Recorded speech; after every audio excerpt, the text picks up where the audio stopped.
Bonjour à tous. Aujourd'hui, nous allons nous pencher sur un passage puissant et rempli d'espoir. En Luc chapitre 23 verset 43, Jésus dit au malfaiteur crucifié à ses côtés: En vérité, je te le dis, aujourd'hui tu seras avec moi dans le paradis. Alors que signifient ces paroles?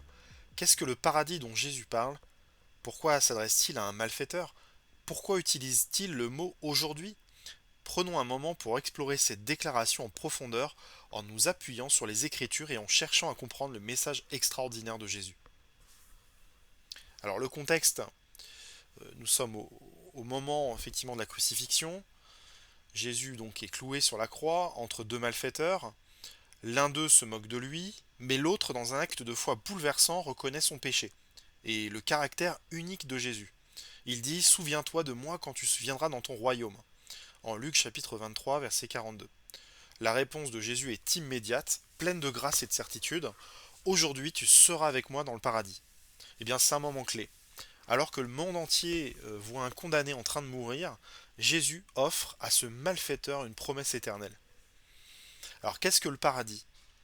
Alors, le mot paradis, utilisé ici, vient du grec paradeisos, un terme qui évoque un jardin, une demeure parfaite de communion avec Dieu.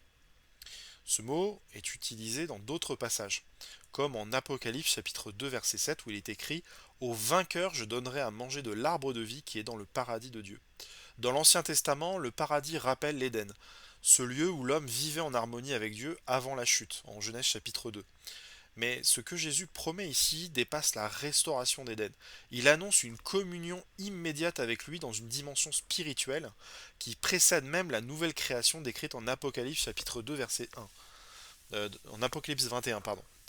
Je vis un ciel nouveau et une terre nouvelle. Le paradis que Jésus promet n'est pas simplement un lieu géographique, mais un état d'être en parfaite relation avec Dieu dans sa présence immédiate. Alors pourquoi un malfaiteur? Eh bien, cet échange entre Jésus et le malfaiteur est une démonstration parfaite de la grâce divine. Ce dernier n'a rien à offrir, aucune bonne œuvre à présenter. Il est condamné pour ses crimes, mais il se tourne vers Jésus avec une foi simple et sincère. Eh bien, par cet acte, Jésus montre que le salut est un don de Dieu, offert à quiconque croit en lui, indépendamment de son passé ou même de ses mérites personnels. Éphésiens chapitre 2 versets 8 et 9 le dit très clairement: Car c'est par la grâce que vous êtes sauvés par le moyen de la foi. Et cela ne vient pas de vous, c'est le don de Dieu. Ce n'est point par les œuvres afin que les personnes ne se glorifient. Eh bien, le malfaiteur représente l'humanité dans son besoin désespéré de grâce. Jésus, même sur la croix, incarne l'amour inconditionnel de Dieu. Pourquoi aujourd'hui? Le mot aujourd'hui montre l'urgence et l'immédiateté du salut en Jésus-Christ. Cela souligne que la promesse de vie éternelle ne dépend pas d'un long processus ou d'un rituel. Quand nous venons à Jésus par la foi, il nous accueille immédiatement.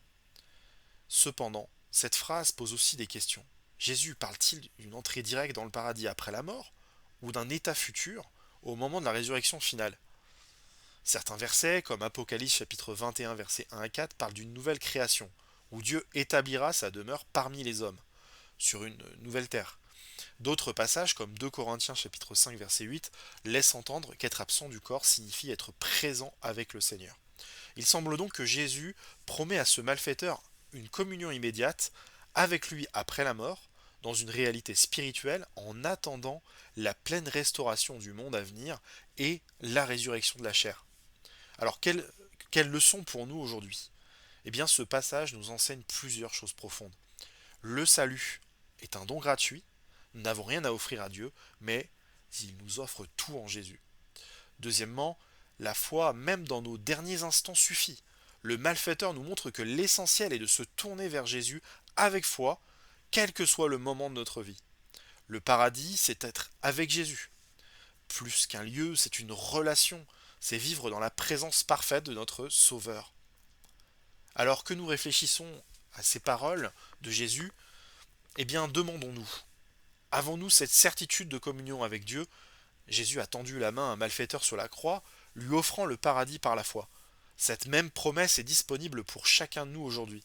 Mettons notre confiance en lui, sachant qu'il est fidèle à ses promesses. Le paradis, c'est être avec Jésus aujourd'hui et pour l'éternité. Que Dieu vous bénisse.